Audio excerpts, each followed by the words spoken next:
Hola amigos, ¿qué tal? Stuart here from Spain Speaks with an update on the current situation here in Spain, day 348 of the current situation. And as the autonomous communities here in Spain begin to de-escalate after the third wave of the coronavirus, the attention now turns to how to avoid a fourth wave of this pandemic, but more about that in just a moment. Firstly, a big thanks to all of the people that left comments on the last video. Lots of comments, lots of debate happening there as usual. Thanks to people that supported the channel through a donation. You can see your name here. Thanks to people that bought merchandise, and a big thanks to my patrons on Patreon for your support. Now, let's get into the news, and as I said, with the third wave of the coronavirus pandemic here in Spain almost done and dusted, a lot of the autonomous communities around the country are starting to open up again, especially when it comes to small business, things like bars and restaurants and the like. As we can see from this headline, Spain launches into a new de-escalation phase with an eye on Easter and high risk for COVID-19. With Easter just around the corner, any gesture of hasty opening that sounds like saving Easter is controversial for epidemiologists, who fear that the same things will happen just like in the second wave that led to a high incidence rate and high occupation of ICUs. Spain on Tuesday surpassed the very high-risk scenario for the first time in 2 months. The accumulated average incidence rate in 14 days is less than 250 cases per 100,000 inhabitants, and the healthcare indicators improve after the ravages of Christmas.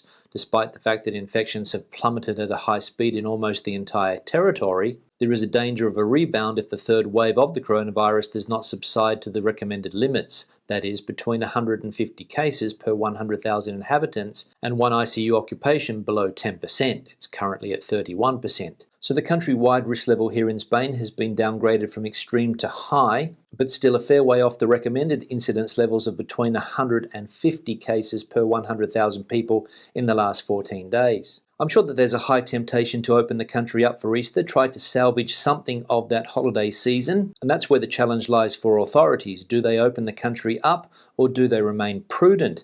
As we can see here from this headline, the government and the autonomous communities will agree on common restrictions against the coronavirus for Easter. The Ministry of Health and the autonomous communities will agree on a series of common restrictions against the coronavirus for Holy Week, as the Health Minister Carolina Darius advanced this Wednesday at the press conference after the Interterritorial Council of the National Health System. After the meeting with the councillors, the Minister of Health called for prudence when lifting restrictions in the autonomous communities.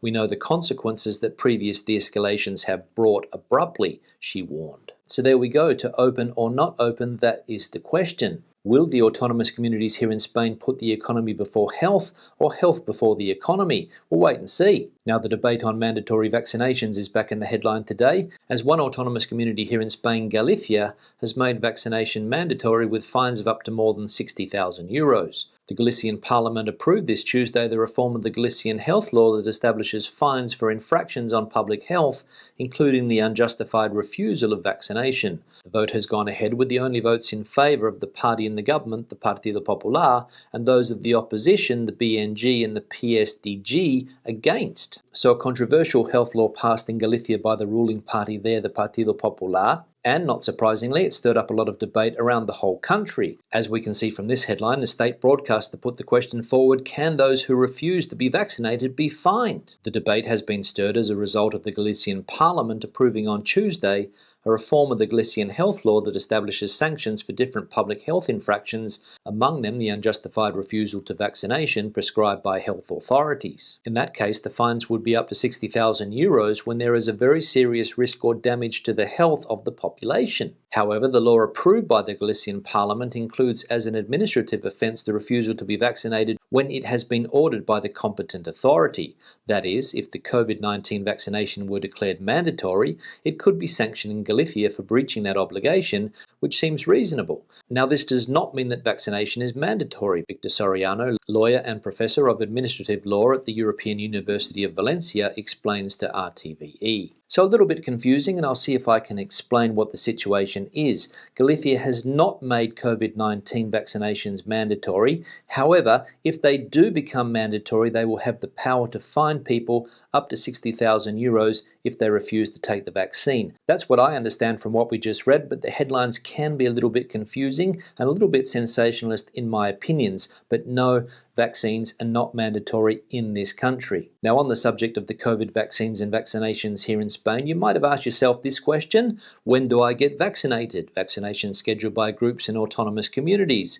In Spain, there are already more people who have received the first dose of the vaccine than positive cases for coronavirus. Consult the vaccination campaign against COVID-19 in the autonomous communities and priority groups on the interactive map.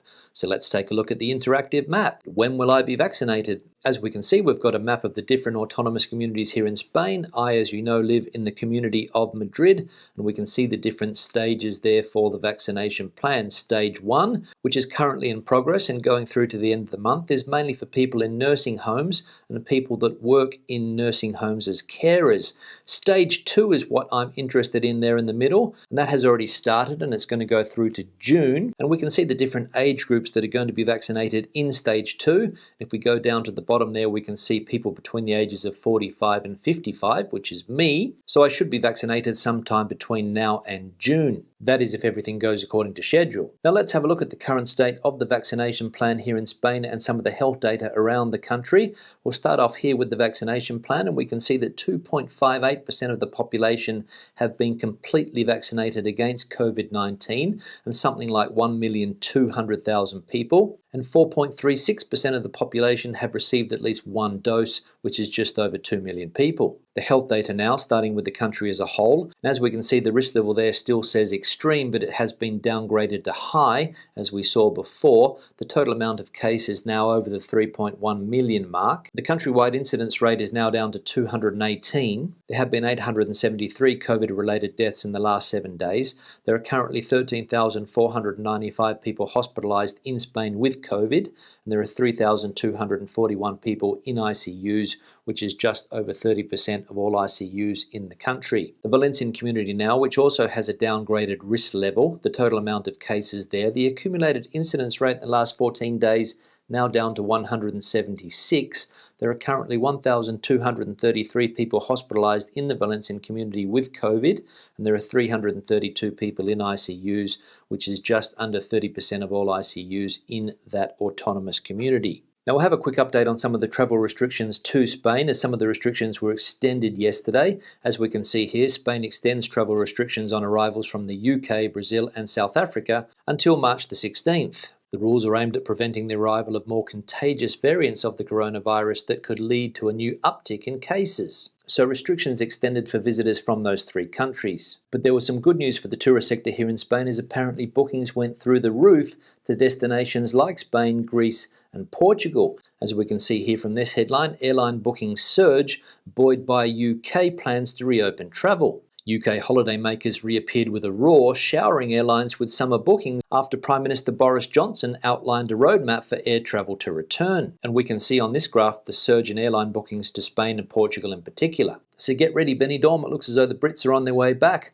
Let's just hope that Spain decides to play ball. Now let's have a look at some of the comments from previous videos. First one here from Steve. Thank you, Stuart, for the updates. Keep them coming. The lockdown is still on here, but we have a way forward, we hope. Let's see if it's going to be okay to travel in the summer. Yes, Steve, thanks for the comment. As we just saw, bookings are up in the UK to places like Portugal, Spain, Greece, Turkey, Italy, anywhere with a bit of sun. People desperate for a holiday and to work on their tan. As we've seen in recent videos, the tourism minister here in Spain is fairly confident that there's going to be some type of tourism this year. And as we saw there, Boris Johnson saying that international travel could be up and running around May the 17th. But as we know, it's all going to depend on the health situation, so let's hope that we can keep it under control, that the vaccination plan starts to kick in and everybody can have a safe summer holiday. Let's hope. One here from Joy. Galician humour is a bit like British humour and can be quite funny.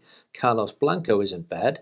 Thanks, Stuart. I never take public transport and wear gloves when shopping at the cash point. But here, as far as I heard, restaurants are really clean. Never understood those restrictions and causing economic problems. Yeah, Joy, thanks for the comment. To be honest, I don't know much about Galician humour. I don't think I've heard too many Galician stand-up comics. The one that you mentioned there, Carlos Blanco, I don't know how famous he is in other parts of the country, but I don't think I've heard of him. We had quite a few people commenting on yesterday's video about Spanish humour, the different types of humour they like. A few people mentioned Graham Wyoming, who has a television program here. Some people said they like him, some people said they didn't. A few other Spanish comedians were mentioned, but I think the general consensus from the English-speaking Spanish-speaking part of the community was that they didn't find Spanish humour all that good, and that's what I said yesterday, that I think people tend to prefer humour in their native language. One here from Diogo: Portugal now has the lowest 7-day incidence rate in Western Europe, only surpassing Ireland.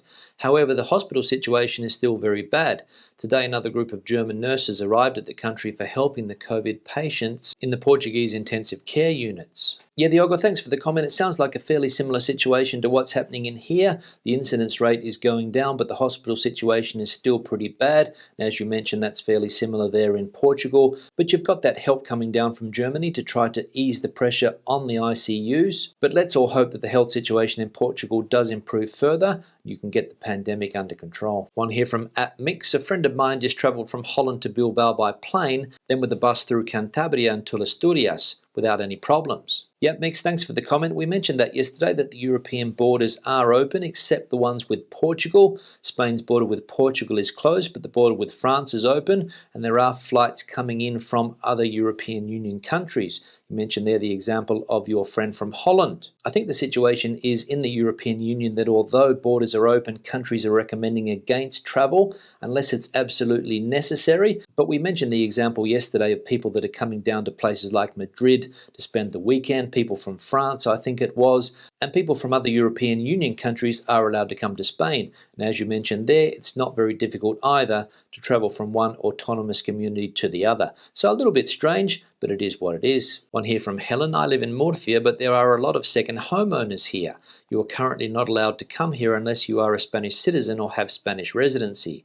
There are a lot of very angry people who are still having to pay all their bills but cannot come to their home. The British government has banned foreign travel for holidays. Yeah, Helen, thanks for the comment, and I can imagine that there are a lot of angry people in the UK that can't come down to their holiday homes at the moment unless they have residency in this country or they are a citizen. And as we saw earlier in the video, Spain has extended the ban on travel from places like the UK until the 15th or the 16th, I can't remember exactly, of March. But as we have seen, things are starting to change. People are talking about the country opening up again. Airline bookings to places like Spain have exploded, so it's only a matter of time before people can get down here and enjoy their second homes. And finally, one from John: seems ridiculous that Parisians can fly to Madrid, yet Madrileños cannot go to Andalusia, not forgetting Madrid has worse COVID numbers. Yeah, John, thanks for the comment, and it does seem ridiculous. Somebody from Paris can come here, but somebody from Madrid can't go to Castilla-La Mancha, which is the neighbouring autonomous community, let alone go to a place like Andalusia, which is a little bit further away. But it's not the first thing about this pandemic which has caused us to scratch our heads, and I'm sure that it's not going to be the last. On that note, I'll start to wrap the video up. Questions and comments, please leave them in the section below. Debate the situation out as you normally do. Give the video a thumbs up if you liked it, thumbs down if you didn't. I'll see you in the next one. Hasta mañana.